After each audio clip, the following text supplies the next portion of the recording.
কর্মবিরতির সময় শেষ হলেও কাজে ফিরতে অনড় চিকিৎসকরা। সহকর্মীর ধর্ষণ, হত্যার বিচার ও নিরাপদ কর্মসংস্থান নিশ্চিত না করে রাজপথ ছাড়বেন না তারা। This is not a rape of a doctor. It's not a rape of a doctor. It's a rape of a daughter. She was a daughter. She was a mother. Sister, someone's sister. So, अभी अगर आज हम लोग अपने आज के लिए voice नहीं उठाएंगे तो कोई हमारे लिए वॉइस नहीं उठाएगा। For this, we are here. हम बस ये चाहते हैं कि डॉक्टर्स की मांगे पूरी हो और ये सिर्फ डॉक्टर की मांग नहीं है, एक बेटी, इस देश की बेटी की मांग है और जब तक सीपीए लागू नहीं होगा तब तक हम नहीं हिलेंगे यहाँ से। এরই মধ্যে প্রকাশিত হয়েছে নিহত চিকিৎসকের ময়নাতদন্ত রিপোর্ট অনুযায়ী তার দেহে পাওয়া গেছে একাধিক আঘাতের চিহ্ন, মিলেছে যৌন হেনস্থার প্রমাণও। ময়নাতদন্ত রিপোর্টে স্পষ্টভাবে উল্লেখ রয়েছে যে তাকে শ্বাসরোধ করে হত্যা করা হয়েছে। এদিকে ধর্ষণ ও হত্যার শিকার চিকিৎসকের মা-বাবা মুখ্যমন্ত্রী মমতা বন্দ্যোপাধ্যায়ের ওপর আস্থা হারিয়ে ফেলেছেন বলে মন্তব্য করেছেন। পুলিশ যেভাবে মামলাটি সামলাচ্ছে তা নিয়ে হতাশা প্রকাশ করেছেন তারা। এনডিটিভিকে দেয়া বিশেষ সাক্ষাৎকারে একথা বলেন তারা।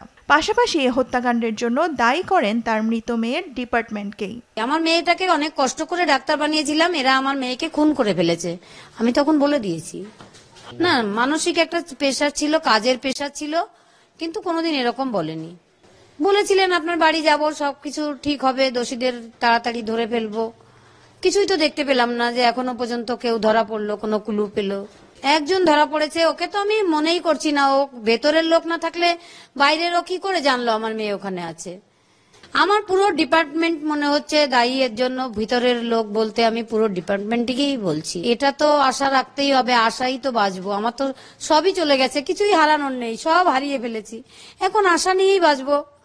একটু ভালো কাজ করেনি, এমনকি এখন আমাদের সিএম যাতে প্রতিবাদটা বন্ধ করার চেষ্টা করছেন। আমার মনে হচ্ছে আজকে 144 ধারা জারি করে দিয়েছেন এখানে, যাতে মানুষ প্রতিবাদ করতে না পারে।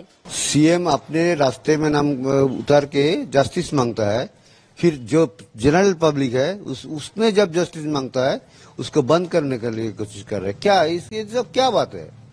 हम लोग तो इसके लिए बहुत दुख आ गया। सीएम की भूमिका से आप नाखुश हैं? अभी तो नाखुशी है।